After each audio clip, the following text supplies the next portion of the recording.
everybody to episode 2, series 2 of the Everything Endurance podcast. I am sorry there's been a big delay in episodes. It's all Will's fault, and I can say that because he's not here today on today's episode. It is actually because we've been out on the desert, or we've been quite busy recently, but we are back. It is the week before Christmas, so Will is off on his holidays, so it's just me and the guest today. And we're going to do a really cool 3-part series over the next couple of episodes, answering the question of why or what does it take to be an elite endurance athlete or an elite runner. And we're going to look specifically at people like Mo Farah and Jess Ennis, because they recently won, Jess Ennis won Lifetime Achievement Award, and Mo Farah just recently won the Sports Personality of the Year Award. So we're going to do a 3-part series on what special traits they have and what they do that makes them that good, and we're going to break it down into 3 parts. And the first one is going to be looking at how they are made up physically. So we have got our a guest back from series 1, who was the second most listened to guest on the first series. And I think just on mentioning this, if you haven't gone and listened to his episode from series 1, go back and listen to it as well, and he'll probably take on the first spot. And as you're aware, we've got a new feature on our podcast series, and that's where the guest gets to choose a introductory sound effect, or theme song, we'll say, with my special £1.30 soundboard app that Will still loves to this day.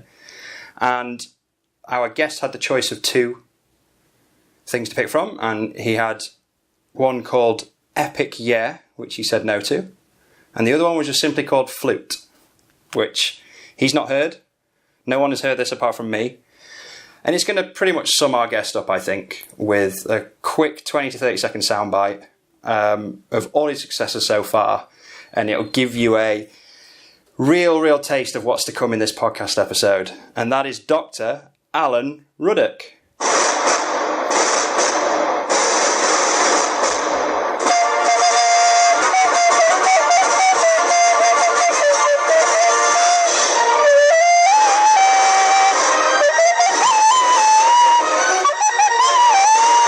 Welcome to the show, Dr. Al Ruddock. As you mate, that's one of my favourite flute things ever. Out of a massive list, I assume. Yeah, I wouldn't even call it a tune. It's a flute thing. Brilliant. But I actually get to call you doctor now. That's different than last time. Yeah. Congratulations. Thank you. How's that been, being a doctor? That's alright. No real change.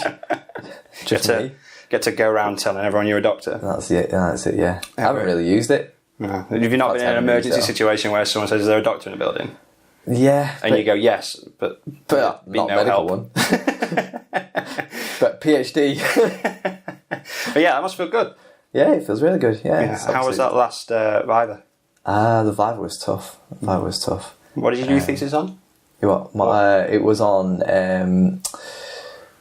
thermoregulation.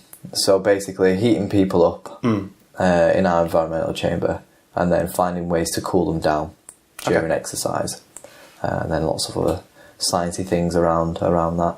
So yeah, cool. It was a good 65,000 words. Solid.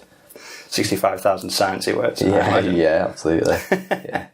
Cool. Well, yeah, congratulations. Thank you. And thanks for coming back on the show. I think that there is no better person fitted to answer this question than you. So if you don't know who Al is, if you zip back to our first series, I think he comes in around episode 4 or 5. Al's a physiologist down at the Sheffield Hallam University, and we've worked in the past with a couple of endurance runners. And today he's going to be answering the question with us on why Mo Farah and Jess Ennis are so good. Basically, that's a simple question. So let's start with Mo, because he's going to be quite interesting to break down, I think, in terms of his athletic performance, because it's going to be changing as well over the next couple of years. Let's start with the first thing that Mo Farah has that makes him so good. Who knows? Cheers. That's episode 2 done. From a physiological perspective, there are a few key variables. The first is aerobic capacity. The second is running economy. The third is something that we call fractional utilization, which is the percentage of his aerobic capacity that he can sustain for most part of a race. The thing about his track races in major championships is that they're not run usually at race pace. It usually ends up being a 9,600 or 9,200 metre jog, and then an 800 metre race at the end, doesn't it? Or a 400 metre race at the end. But those are the three main physiological characteristics that have been consistently reported to be predictors of endurance performance. So that's aerobic capacity, running economy, and then the percentage of oxygen uptake that you can sustain at your race pace, which is related to lactate turn point. So let's start with point number one, because we can go into a bit of detail here. And hopefully we've got David Epstein from the Sports Gene joining us in a later episode, and he can talk a lot about nature nurture. Obviously Mo started off with a good set of pipes on him. It would be the easiest way to say it, wouldn't it? So he probably started off with this slightly higher than average level of performance, and then just taking it to what he is now. What would, let's say for example, you stuck him on a treadmill and started testing him. What would be the first couple of things that would stand out compared to, let's say, someone that's never ran, or just an everyday runner? What's the first couple of things that are going to stand out? From a physiological perspective, it would probably be the running speed at which he's comfortable at. You know, so if we get him on if we start a test with you, we're looking at 10 kilometers per hour to start with. We'll settle with that. Yeah, we'll settle with that. Maybe even a stage lower. But for him, we're probably looking at starting the test at 14, 15 kilometers per hour. I think when you break down his 5k pace, it's what, 22, 23 kilometers an hour. Yeah. Which he can coast at. Well, 20. Yeah, his marathon pace are probably about 20 kilometers per hour, something like that. So, but obviously his running speed's going to be there. The things that are going to allow him to do that, obviously we're leaving running economy aside for now. There's going to be certain parts of his body, if we look at even go into detail of certain organs, the way that his capillary network's set up, the way that his muscles are able to deal with stress and workload. How would, and obviously it's a really open-ended question, but obviously he's done all this kind of training for such a period of time. If you was to just draw a picture of him, even if you was to a cartoon sketch of him, what kind of things would look different?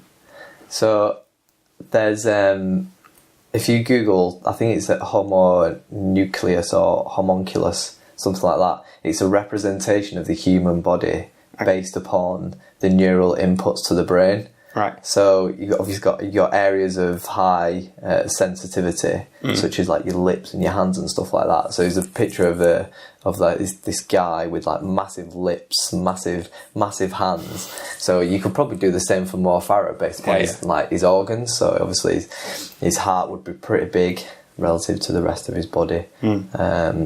He would, he'd almost look like a skeleton, wouldn't he? I mean, he's not far off. He's very lean. He would have a very dense vascular network. His enzymes in his muscle, his oxidative enzymes in his muscle, would be really large as well, I would have thought. Lungs would be, I don't know about his lungs. Maybe his lung capacity is fairly normal, or certainly not as well developed as other areas. I don't know, not sure. But let's give him big lungs anyway. So from a physiological perspective, it's a marriage of all these things that make him so fast. Yeah. So when the lung thing's quite interesting, because you what if you was to ask someone, what makes Mo Farah so good physiologically, they'll just go, he's probably got a really high VO2 max. Yeah. He's really got, he's probably got this, that, and the other. And it's not exactly as you would picture it, because he's a track athlete at the end of the day, isn't he? He's not a marathon runner. Even a marathon runner to Mo Farah's like kind of last performance would be completely different, and that's why it's going to take some time for him to transition up to a marathon. I think from what the interview that I saw with him recently is he's struggling. He's really struggling with that concept of holding that kind of pace for the period of time that he has to, and that's because physiologically he's very different to the top end marathon runners. Yeah, for me, if you look at how Salazar structured their training, was especially in specific competition phases, they would always do sprints at the end of the session, and he can run 100 meters in 10.9 seconds. And Galen Rupp, his training partner, can do it in 11.1, 11.2, and so the way that they prepared for the Olympics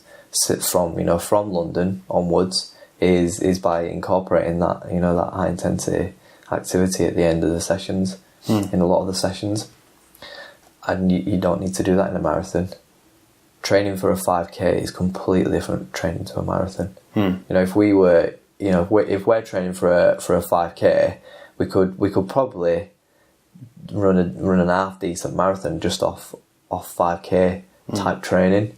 But when you're working at that elite level, it's completely different game. Absolutely, massively different.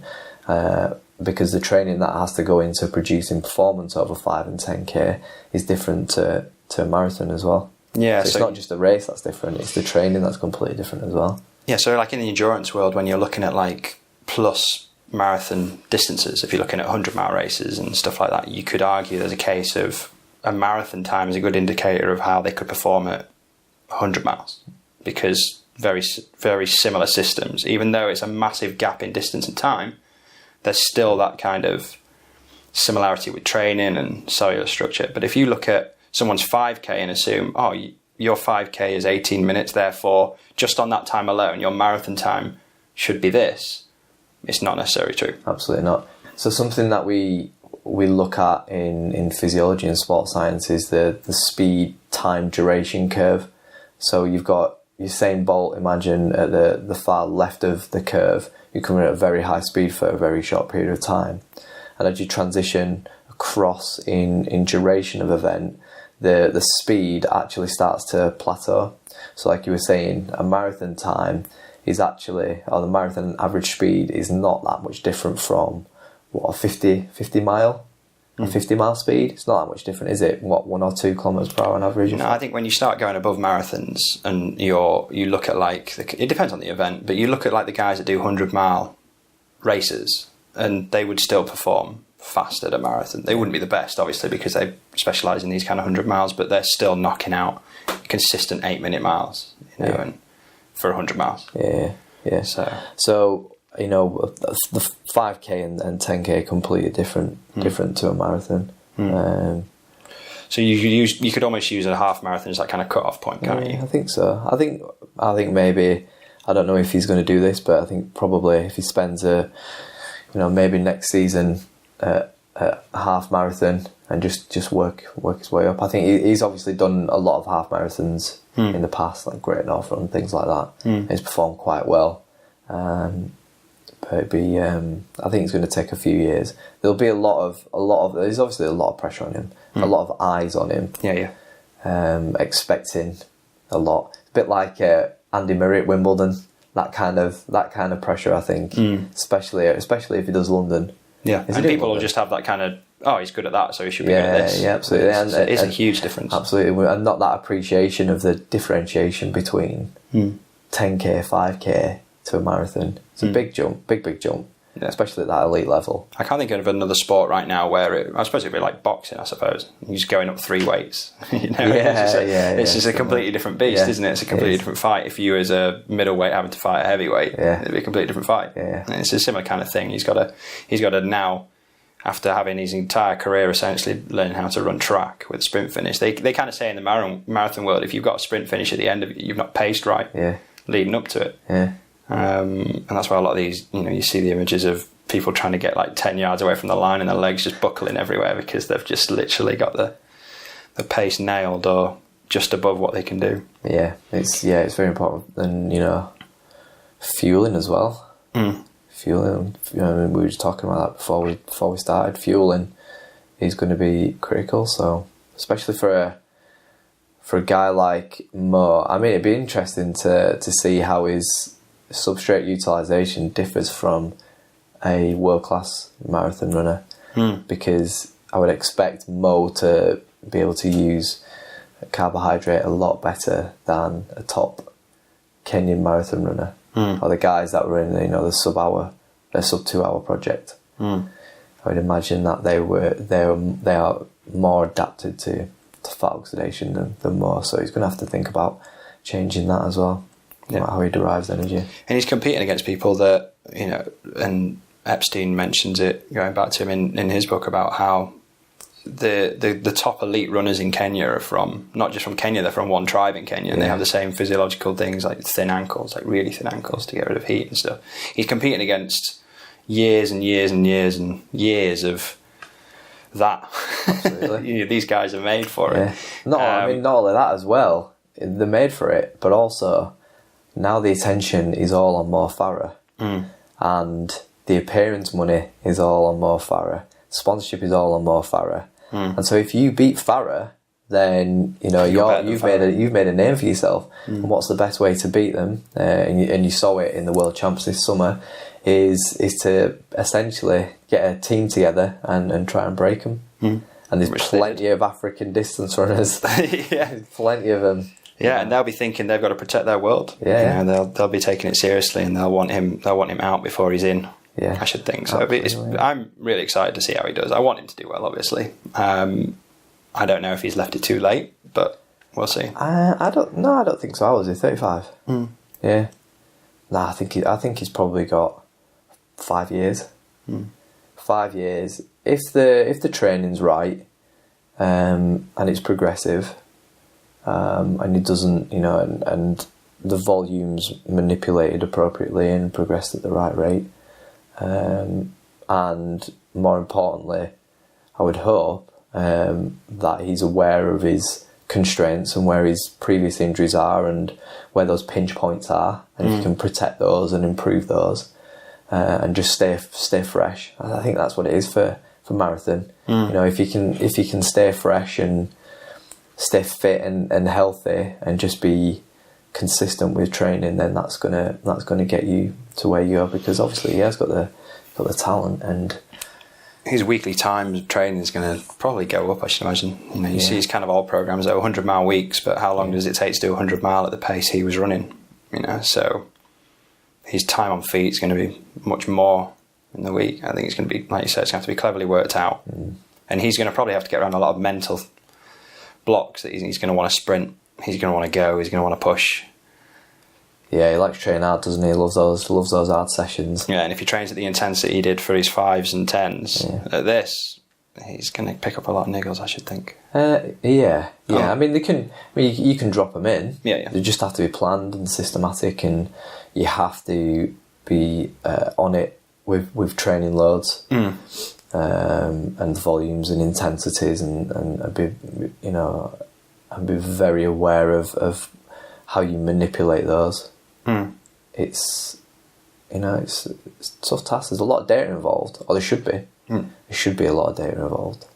And then we move to his running economy, which is something I've often sat and watched him run for ages, just studying him. And he's got very particular things there. Contact time's going to be nice. And Shane Benzie, our other coach here at VTU's, could talk forever on contact time. But there's a lot of other things that he's got within his running economy that are amazing, that you wouldn't notice unless you kind of study that area. I was with a few years ago with Jared Deacon, who was doing a talk, and he was talking about how even just the simple things of a soft knee on landing, and bringing heel to bum quicker than the next person could make you tap 5 to 10 meters of distance up over a 10k. 10 metres of difference just on a simple bringing your heel closer to your bum on that. It's insane. Yeah, it's massive. It's insane. Massive. What do you think that there's a relationship to the jump height with these guys? Because I don't know if it was me and you a while ago, we was looking at Paula Radcliffe. It kind of showed that she had quite a good jump height for her performance. And it's one of those arguments, when you see people run their vertical clearance and stuff like that. Mm-hmm. Do you think that there is a relationship between someone having a runner having a particularly good jump height and then having a decent vertical clearance with it when they run? I think it comes down to if somebody can jump high, why can they jump high? What is it about them physiologically, mechanically, structurally that enables them to jump high? And then can you utilise that in a specific circumstance such as running?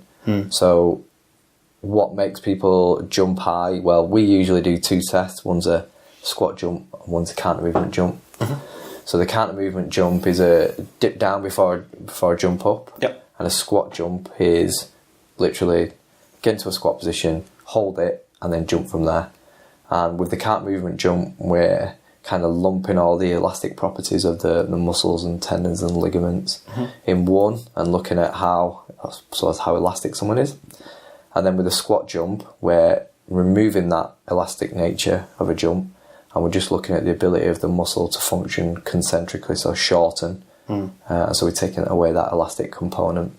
And we can look at the differences between 2 jump heights and determine whether someone's more elastic or whether they might need a little more help on maybe their eccentric ability or maybe their elasticity. And that's when you get into plyometrics. And we can use drop jumps or hops to look at contact times and kind of get an indication of how stiff someone is. And so the best endurance athletes don't really have a lot of muscle, but what they do have is a very effective muscular tendinous unit. So it's usually well adapted to the event, and so it's stiff but for the event.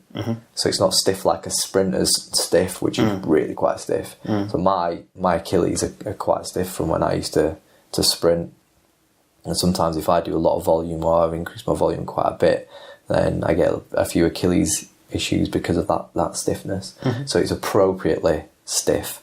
So I think if you're looking at whether someone's got a good jump height and whether that's related to endurance performance, I think you've always got to look at what's the underlying physiology that's enabling someone to jump high, and how might that then influence their ability to run fast. It's interesting to note Jared Deacon and yourself were talking about bringing that heel up to your bum a lot easier, and what all that does is that then shortens that moment arm of your leg, and so it enables your hips to function with a little bit less energy, and so you can then save a little bit of energy that way. Yeah, and it's insane when you go into that level of detail, but you have to. It's marginal gains, isn't it, at that level? But it's one of those things to say, this guy can just run and he's good at running and things. But you look at all of these different components. You look at this, all those things are drills and drills and drills and drills and drills to make sure that that's how you run, because it's not a natural way to run. You don't just get up and run that way. Maybe the odd couple of Kenyans that go do it, but they probably observed their brothers and sisters and uncles and aunties and mums and dads running that way, and so you just look at them and do it. Lachlan, who's my 4-year-old, runs like me in the park. When you just like having to jog along, he just copied it off me. So he runs a little bit like me, like little mini me. Hey, it could be an athlete of the future. Yeah, I'm ready. Okay, cool. Well, let's move to our very own. We're in Sheffield. Might as well talk about Jess for a bit. She won Lifetime Achievement. So a similar thing, really. She's a track athlete as well. She's got to have a lot more of a varied performance, considering that she has to run, jump, skip, throw and stuff like that. But when you look at Jess's body type compared to the other people she was competing against. She was like relatively short, Very I think. small, And really small, and different body type again. She was basically the opposite end of Usain Bolt, where Usain Bolt was coming in really tall for a sprinter. She was looking quite short. So what made her so good, do you think? First of all, can I just say that I am the preeminent expert on Jessica Ennis' pregnancy. Okay. Okay. Explain. You know what? Was it you? First pregnancy, we got a phone call from the media centre. Look North wants to do a piece on Jessica Ennis and how pregnancy might influence the training. Oh, okay. So everyone was like, going, no, we can't do it. How can you do it? Oh, right, I'll do it. So I rang Bex, who was pregnant. So my wife was pregnant at the time. I rang her. I went, right, got the whiteboard out. What happens to you during pregnancy? And I just had a whiteboard full. I had about half an hour to prepare for this interview, which went out on TV. I had a whiteboard full of like Bex's knowledge on pregnancy, and I tried to absorb as much of it as possible and then relate it to a training and just blagged my way through this interview with Look North about Jess Ennis and how pregnancy might influence a training and performance in whenever it was, the World Championships, I think she was coming back from. Yeah, I was actually, you wanted to be the first person to come back from having a kid, didn't she? I think she was that the time that she got second and then ended up with first because of the drugs cheat. I don't know. Yeah, if it was it, or she just ended up finishing second anyway. I can't remember. I should know. We should know. No, didn't she win? She won London. She won London, and then I think she got pregnant after that, didn't she? Yeah, and then she won the World Champs. Didn't she then go for another Olympics? And then she came second at the Olympics. Yeah. That's right, isn't it? Yeah. But then she got her first once the drugs cheat was out. No, I don't think so for this.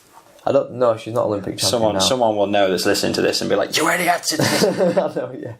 You need to have more heptathlon knowledge. No, it was the... is it the Dutch girl that won the Olympics? Maybe. Okay. She's a good athlete. What makes Jess Ennis... Oh, she's Belgian? I think she's Belgian. Okay. So what makes her so good then? Sorry, pregnancy aside, pregnancy aside, what obviously we've mentioned she'll probably have a lot of similarities to Mo in that sense. But what other stuff is going to make her good at running and jumping and throwing and stuff like that? Someone once told me, and I might have been in a group of people that were listening to Tony Minicello down at Don Valley Stadium when he was there in Sheffield, that when she was a junior athlete, like when she was 16 or something like that, she had the greatest, I don't know who digged up this stat, but it's a good stat. She was leading, in that particular season, she was leading the world rankings, and I'm not sure there's official rankings for this, but she was leading the world rankings for high jump, or rather stature to high jump height clearance. Wow. So whatever that would have been, I don't know how tall she is. Let's say she's 165 and she was jumping like, I don't know, 185, something like that. And she had like the greatest that's insane. stature to high jump ratio. That's insane. So yeah, so what does that tell us about physiology? It tells us that she's got a great impulsiveness to her body weight ratio, to her mass. So she's very forceful. Peter Wayand, who's a researcher, who had quite a decent paper out, I think mid 2000s, something like that.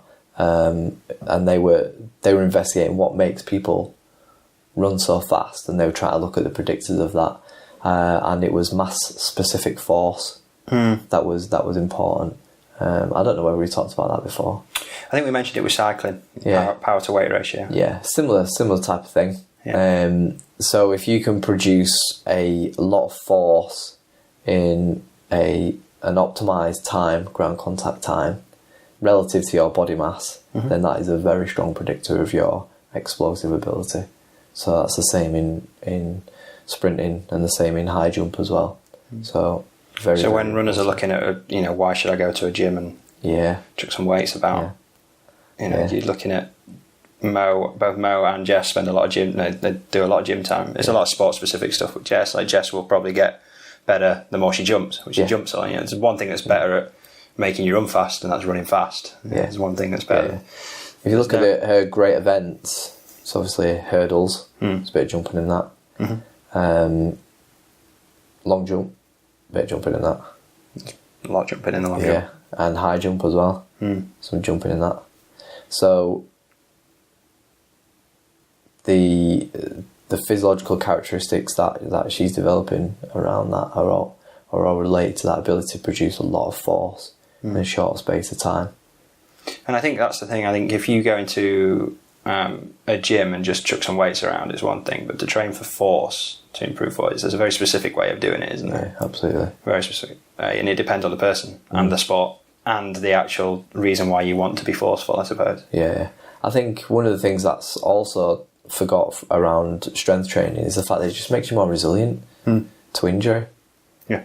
And you can rather than viewing it from a performance perspective and how is this going to improve my performance, well actually it can have a huge benefit to resilience and the ability to continue training and tolerate higher training loads, and just even if it's not the main, if you're focusing on one thing, there's always byproducts like that, isn't there? Absolutely. So even if you're not necessarily getting forceful because you don't have the acquired knowledge to do so or don't know, you are becoming more resilient. There's always benefits to that. Yeah.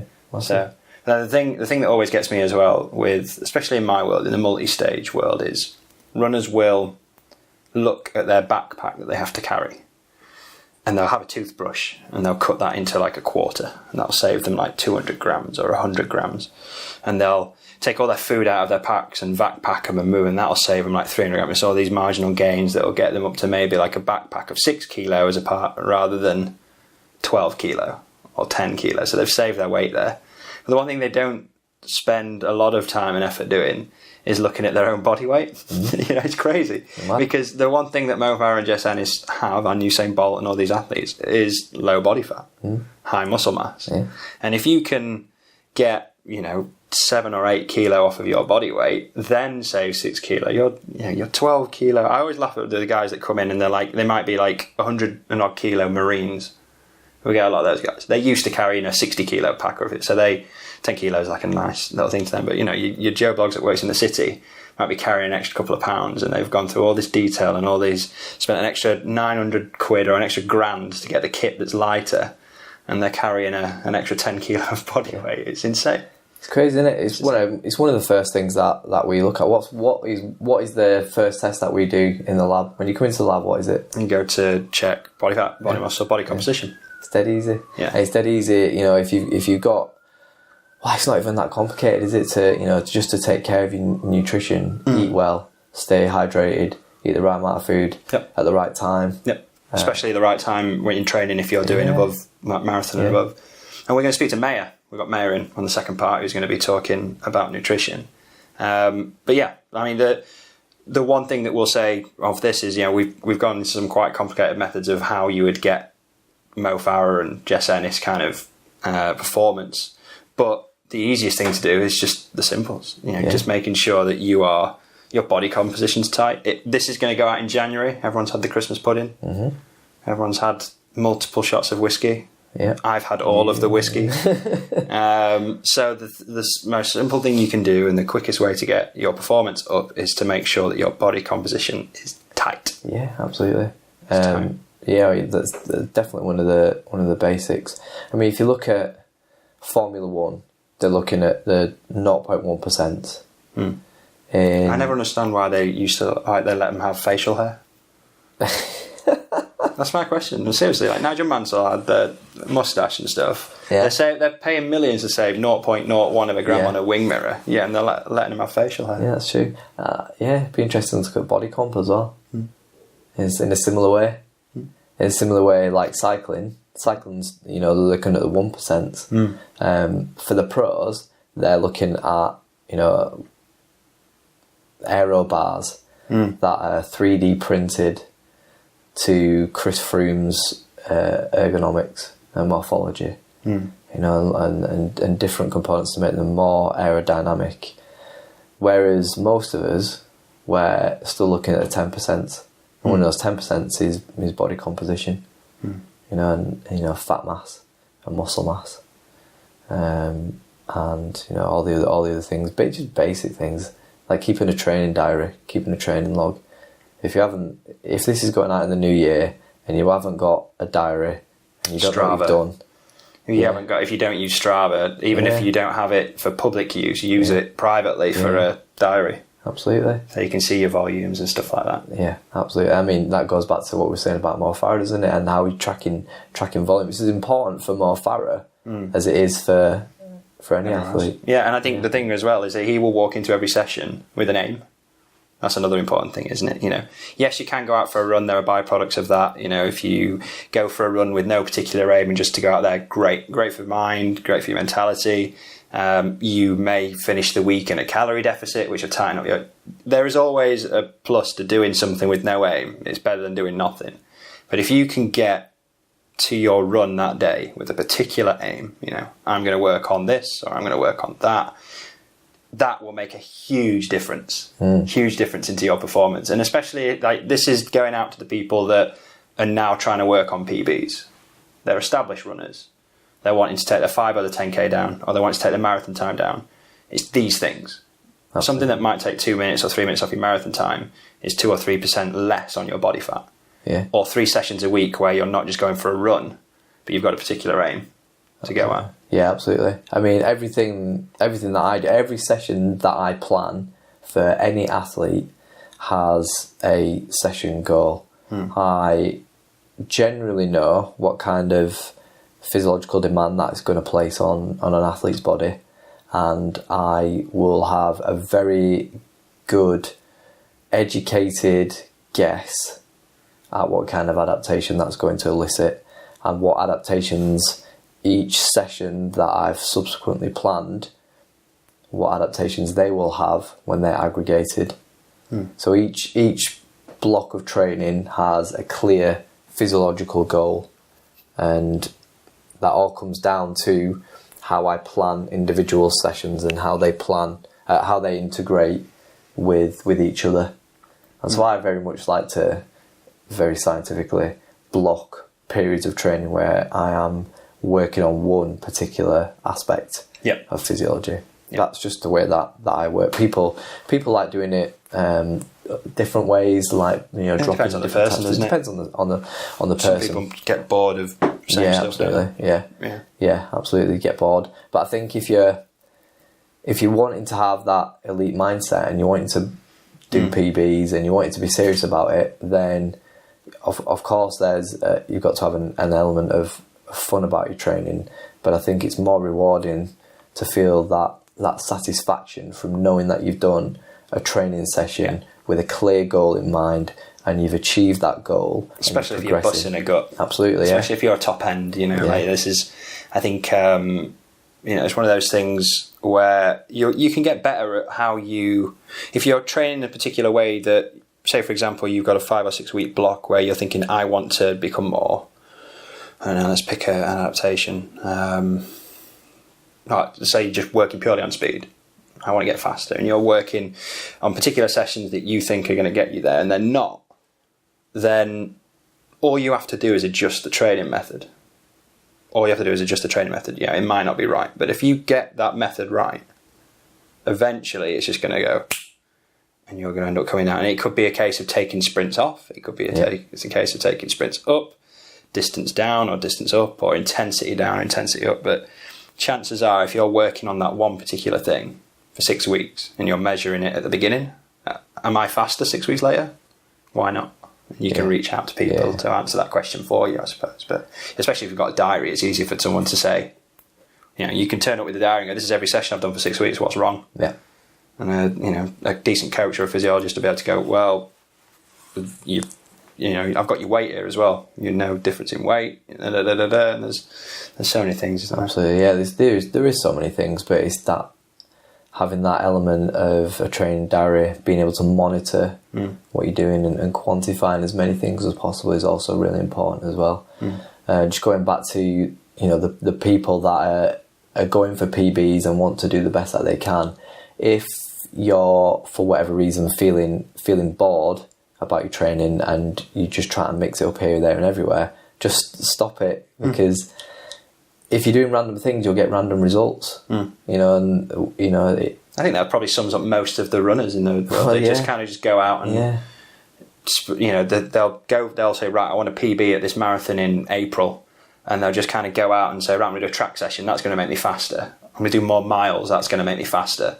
And they don't look at the specifics, they just go, oh, more miles will make me faster, or more track sessions will make me faster. And quite a lot of the case, they do, but then you get to a point where, and there'll be people listening to this that will agree, it's like, I haven't PB'd in ages. In fact, I've slowed down.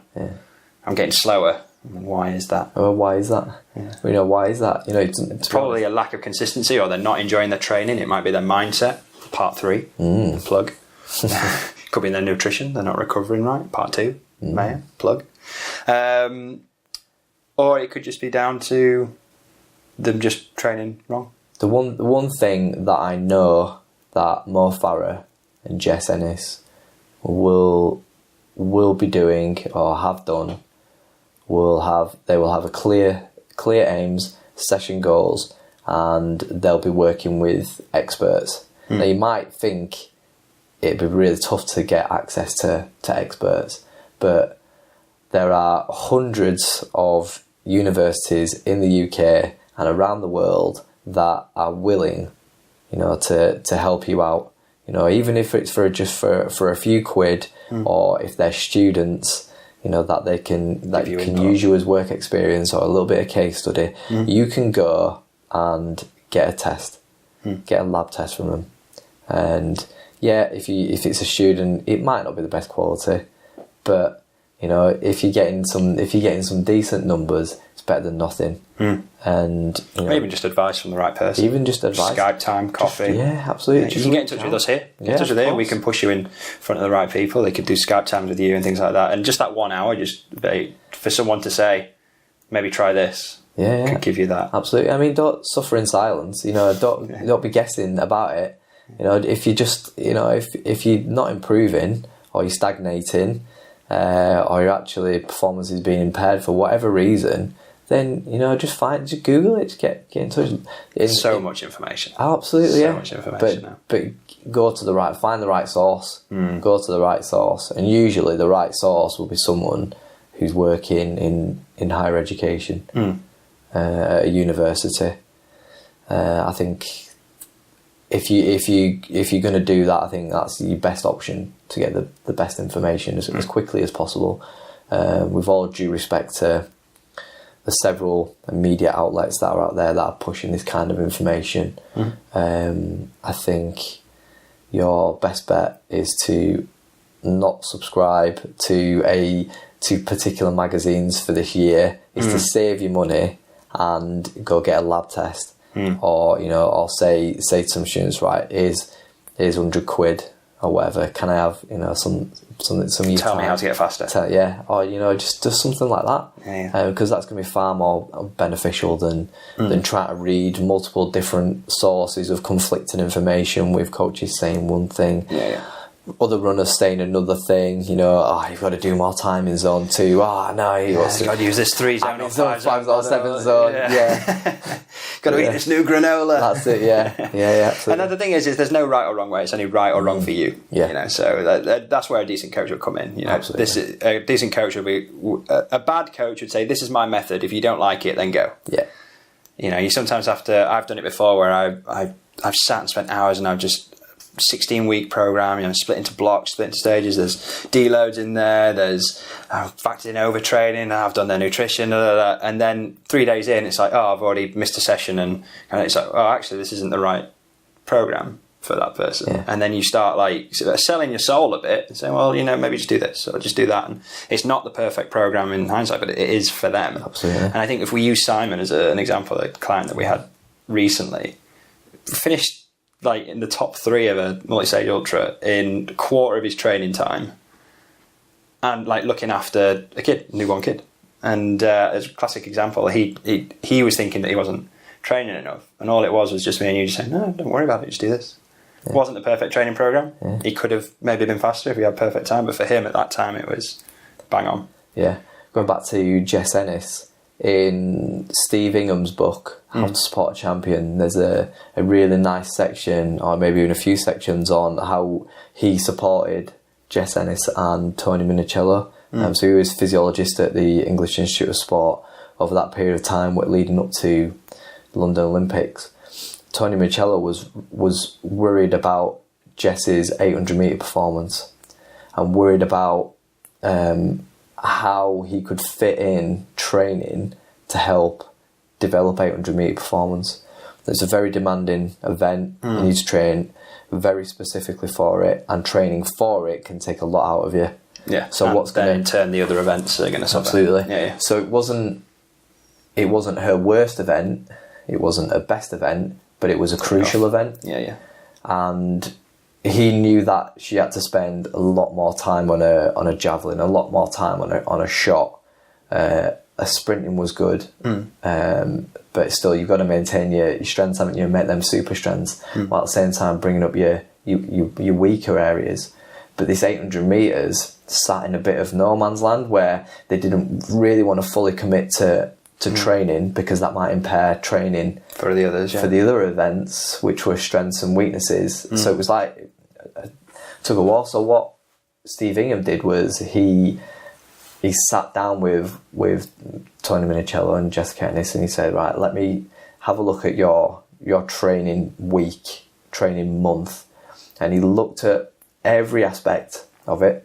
Obviously they were keeping records of it, so they knew what they were doing, when they were doing, how they were doing it, why they were doing it. Past and future. Yeah. And they sat down and analysed it. Okay, had a look at every session, so okay, right, well, this is at the start, this is the main session, this is what they do at the end, this is what she does for recovery, this is when she goes for a massage, this is when she has physio, this is when she does strength, and so on and so on and so on and so on.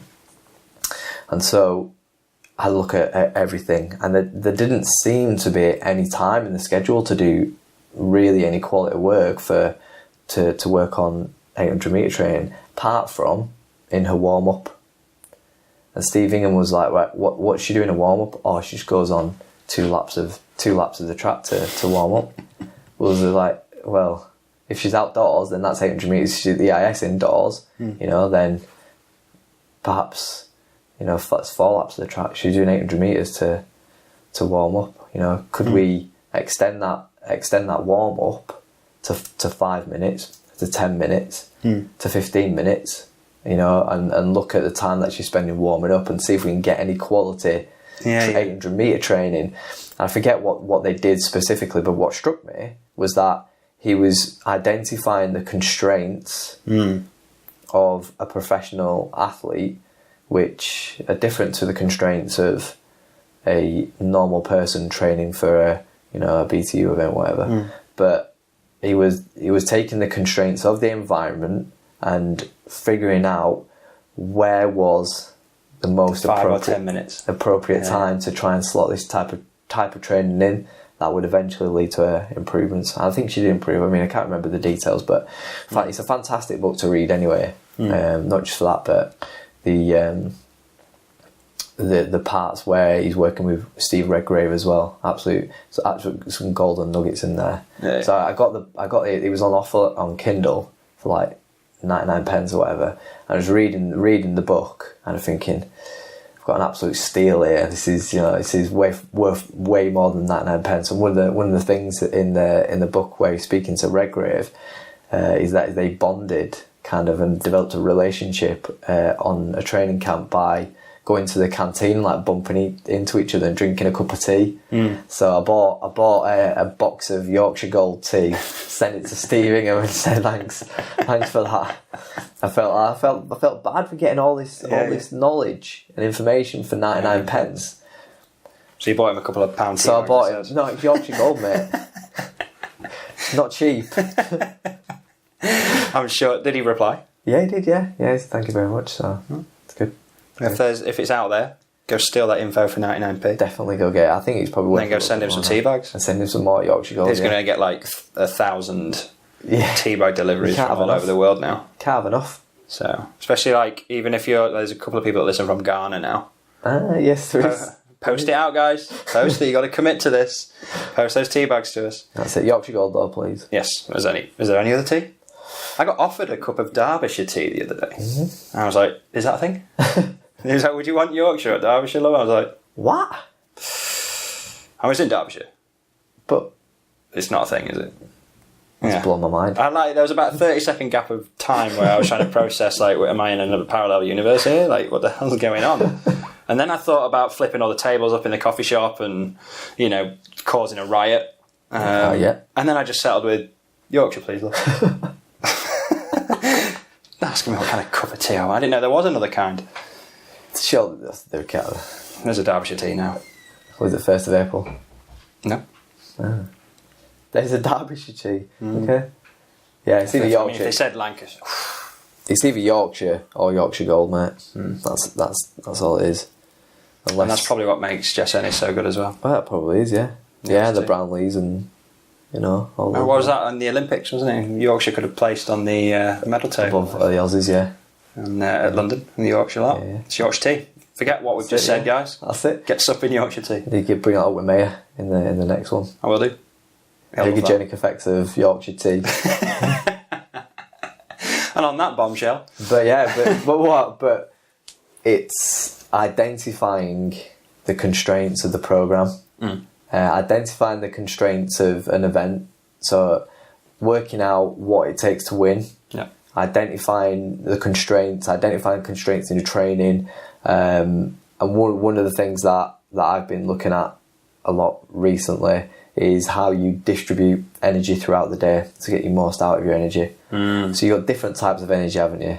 Your physical energy when you feel good to train, your intellectual or academic energy when you feel focused and ready to do that. For me, that's the first thing on the morning.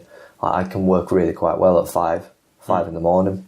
I'll wake up and within 10-15 minutes I'm on it and I'm ready to go. But training in the morning, absolutely terrible. Dire. I feel even terrible just doing like hour nice and easy. It's bad. Your artistic or creative type of energy as well, your productive type of energy, and when can you best fit that into your day to get the most out of your day? And that's something that I've been looking at recently.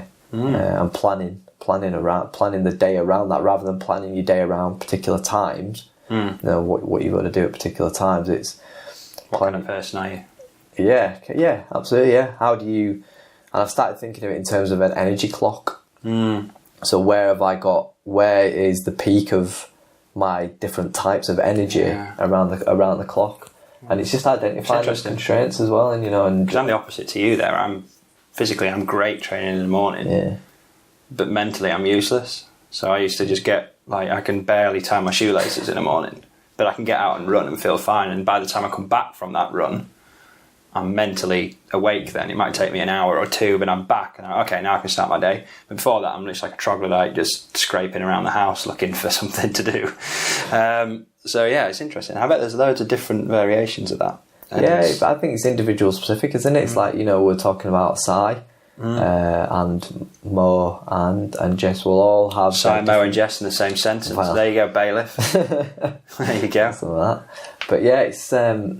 it comes down to the individual, doesn't it? And identifying how when is best to train or apply a particular technique and when it isn't. And that's what we were saying about if a coach tells you do it this way or not at all, then they're probably not a good coach. Because the best coaches understand when and why and what to train at that happens a lot more, I think, at like old school running clubs. There's like an ethos behind the club rather than the coaches. So it's like, this is the way this club trains. If you don't like it, go elsewhere. There's a few of them about. But yeah, what we've kind of come to the conclusion of is that Mo and Jess both have physiological adaptations to make them perform. Whether that be, their anatomy is in a certain way, but then it's also paired with the economy, the movement that they've spent time. It might come naturally to them that they've just tweaked, or they've worked a lot more on that. But then there's also just the added bonuses of they've got coaches, that know what they're doing. They've got the environment. They've got everything around them. That everything together. It's the marriage of all of these that make them the best. Yeah. So if you want to be as good as Mo Farah, crack on. Yeah, it's easy, isn't it? You know, I think, It's easy to be as good as Mo. no, but I know another thing. Sorry, I know we're post conclusion here, but Bring it in. it's coming in. It's coming in. It's coming in, and I forgot what I was saying. I just do a chain of. That's it. Okay. A lot of at the start of the new year, a lot of people will be planning, and you might see people produce these incredibly detailed, periodized plans for the next year. They're probably planning now. Yeah, probably. It's Christmas time now, so they're planning their races and they're training around those races. So we're in plan phase now. So this is it. But planning is not the same as action. And a lot of people just plan and say, "Oh, okay, I'm now going to start training after Christmas, or I'm now going to do something 2 weeks into January or whatever." Just take action. Just get it done now. Just do it. So that it was a really good point about you can plan all these things all you want, but if you're not actually going out and taking action, then nothing is ever going to get done. You're not going to get any better. So get out of planning phase and get into doing phase as soon as possible. Yeah, and if you are, if you class yourself as that kind of category below elite, and you're looking at breaking into it, or you're looking at really going at your PBs this year, just as a kind of safety thing that I'm going to mention as responsibility. If you are new to the weights world, or new to a certain part of your training, you've not done it before, and we're saying you've got to do this, that and the other, remember that you might be an amazing runner, but factor in that you'll be a new person at that particular training. So start from scratch, build back up. Yeah. What I don't want to have people do is you go, okay, Al and Kris have told me to sprint every session with the intent to break myself every session, and go out and do that. It'll happen. Yeah. It'll happen. So yeah, just be sensible, guys. And if you have any further questions on this, you can contact Al through us. And he is always willing to help people out and talk shop. More this kind of stuff. More than willing. If you haven't yet, you can subscribe to our podcast on iTunes. You can also give us a thumbs up and like and stuff on YouTube. It's also on there. And we're also now on Spotify. Wow. That means we're big league. I don't know if you know.